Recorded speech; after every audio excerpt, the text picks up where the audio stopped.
Now, amid a growing backlash over the latest killing by ICE officers in Minneapolis, Donald Trump appears to be trying to calm tensions.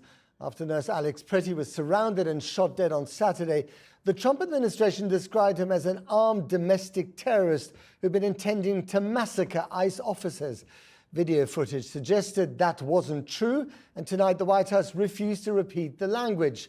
Donald Trump has said he will review everything surrounding the shooting and is sending his border czar Tom Homan to Minneapolis. Our US editor, Anushka Astana, reports from there. This is what they said about Renee Good. This was an act of domestic terrorism. She was trying to ram this guy with her car. This is what we saw. That's fine, dude. I'm not mad at you. This is what they are saying about Alex Pretti. An individual arrived at this scene to inflict maximum damage and to kill law enforcement. The victims are the Border Patrol agents. I'm not blaming the Border Patrol agents. But this is what we see.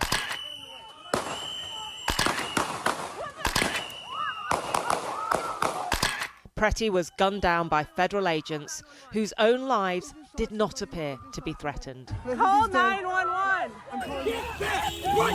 To many, the Trump administration is trying to distort a reality that people can see with their own eyes. The president has described these scenes as a war against an enemy within.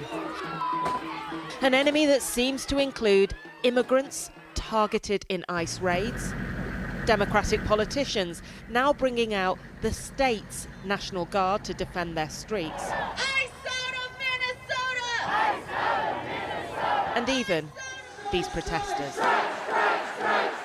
Chillingly, Trump seems to be targeting the states that voted for his political opponents. Blue states, like Minnesota. It's absolutely abhorrent how ICE has been behaving in our city. I'm angry, I'm mad, I'm sad, I'm you know, it's hard to put into words how we're all feeling. It's shock, it's anger, it's just purely stunning. I never truly believed we would see something quite like this in the United States of America. ICE out of Minnesota! The people of Minnesota came out in their thousands on Friday. They perhaps didn't realise they'd be back out so soon, but many had warned that another tragedy was inevitable. ICE out! And they're afraid that there may be more to come. Are you questioning what's happening in America? 100%, 100%. This schoolteacher talks of emptying classrooms as the children of immigrants study online from home, their families virtually in hiding. Feeling sad? We're enraged. We're sad, but we're so mad. We're so mad. We can't believe this is happening in our city to people that we know, people that are good people. They have friends whose parents have been taken. There are no words. I mean, they're afraid for their lives, they're afraid for their families, they're staying home, they're hiding. But could the killing of intensive care nurse Alex Pretti be a turning point? Today, the president unexpectedly posted that he had spoken directly to Minnesota Governor Tim Walz, who wanted to work together. Despite vilifying Walz for weeks, Donald Trump says he now realises they're on a similar wavelength and is sending his border czar to the state. Does the administration now think it went too far in defending the officers who shot Pretti? There was absolutely no danger to any of these agents. Justifying their actions by arguing that he had a loaded weapon on him angered even natural allies like the National Rifle Association. You cannot bring a firearm loaded with multiple magazines to any sort of protest that you want. It's that simple. Actually, in Minnesota, Pretti was entitled to carry that gun. It's perfectly lawful. Everybody who's down here is well within their rights to carry. You can carry at a protest. You can carry openly. You can carry concealed. You can carry with multiple ammunition magazines. Do you find it interesting that we've got the National Rifle Association and left-wing protesters all criticising the president on how he's behaving when it comes to the Constitution? It is an interesting union of kind of uncommon allies. Even if you disagree with some aspects of the Second Amendment, the right is there, and it's not just for one side or one purpose. It's a right that's available to everybody. There is a famous American saying, "Who you gonna believe, me or your own lying eyes?" The claims of the Trump administration about what has happened on the streets of Minneapolis have felt almost surreal at times. But there is no doubting the reality of their tragic consequences. Look, it is clear to me that the Donald Trump administration are rattled by the response to Alex Pretti's killing. They are still hitting out at what they call a biased media. They are still saying that protesters here are agitators. And look, there were some quite upsetting scenes last night when windows were broken in a hotel where there were allegedly ICE agents. But overall, the tone has changed dramatically, not just Donald Trump's post, but also in the last hour we've heard from the press secretary Caroline Leavitt, who has set out how Border Patrol agents could be removed from this city. She wants the local mayor, Jacob Frey, to work with federal officers, saying that police here would need to help by handing over illegal aliens and actually go out and try to help federal officers to detain people. Now, I've spoken to people close to the mayor, Jacob Frey, and what they say is these are not asks, they are ransoms, and some of them are totally unacceptable. Their local police officers will not take part in immigration roundups like that, and they don't buy this argument that it is all violent criminals being taken off the streets. They give examples of US citizens and immigrants who have done nothing wrong, and I have to say I've seen that too. This morning I was with a mother of 3 who was jailed for 2 weeks, but she had done nothing wrong. And so they say this isn't actually the start of a withdrawal. It is a list of ransoms, and they remain very worried about what is happening in this city.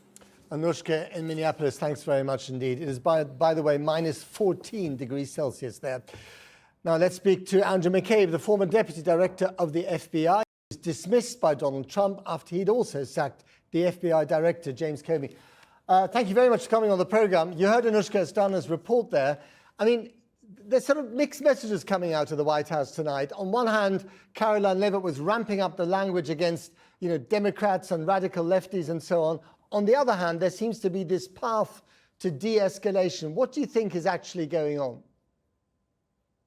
Well, I think you're giving them a lot of credit by characterizing it as mixed messages. I think it's chaotic, poorly organized, poorly communicated messages, many of which are provably false. And that's fundamentally the administration's problem around this issue. So when they seem to be changing tact and they request things, they don't have a lot of credibility. They have repeatedly misrepresented the facts that are occurring on the streets of Minneapolis day by day. They mischaracterized the killing of Renee Good. They referred to her as a domestic terrorist. They called her wife a domestic terrorist. Neither of those things are true. They've released false information on the White House social media pages, admittedly, willingly admitting to doctoring arrest photographs of individuals and things like that. So the situation we had this weekend with the killing of Mr. Pretti really capitalized on all that. They've called him a domestic terrorist. They said he brandished a gun. They said he was in the middle of a riot. None of those things were true, and the facts that prove that are plainly obvious in the many video recordings we have of what happened. And they are very, very quick to make judgments as soon as someone has been killed without looking at the evidence, it seems. How dangerous do you think this moment is, especially when it comes to pitting, this federal agency, ICE, against local law enforcement, for instance, or your former organization, the FBI? It's quite dangerous. It's quite dangerous. So these are organizations that need to cooperate day to day to accomplish their very different missions. They have unique authorities and capabilities that enhance each other's ability to be effective and to promote the public peace. But that cannot happen in a situation where the sides don't trust each other. So now we have a situation where there are 2 notorious killings of unarmed citizens in Minneapolis, neither of which can be effectively investigated because the federal government has taken custody of some of the evidence and has really not pursued very vigorous investigations, but they have denied access to that evidence to state officials. So, the public loses here because we won't find out what the results are of a fair, unbiased investigation until one actually happens and it's shared with us. Do you think that what we've seen on the streets of Minneapolis could be repeated on the streets of New York, or Chicago. We've seen elements of this in other places. This is in a different class. Do you think we could see more of this? There's no question we could. They started another operation in Maine just last week, and within the first 24 hours executed a notoriously controversial arrest of an active duty corrections officer. So this is happening again and again. And each time it happens, it further undermines the public confidence in law enforcement, makes the job harder for every cop in the country. But I should say, I'm hoping that this experience in Minneapolis has turned into clearly a public relations problem for the White House, and maybe that will change their mind about how aggressive they want to pursue some of these tactics. Because if they carry on with this, I don't know for whatever reason, you're really going down very, dangerous paths here, aren't you? I mean, your country had a civil war a century and a half ago. We did, and God willing, we won't do that again. But there has been talk with the return of President Trump to the White House. There's been talk consistently about his interest in invoking what we call the Insurrection Act. And the Insurrection Act is very broadly written. It gives the president great authority to send in the military to any U.S. city when they determine that a state of rebellion exists, or that it's necessary to preserve the enforcement of federal law. So we could be, in any one of these cities, on the brink of that very quickly. Okay, Andrew McCabe, thank you very much indeed. Thank you.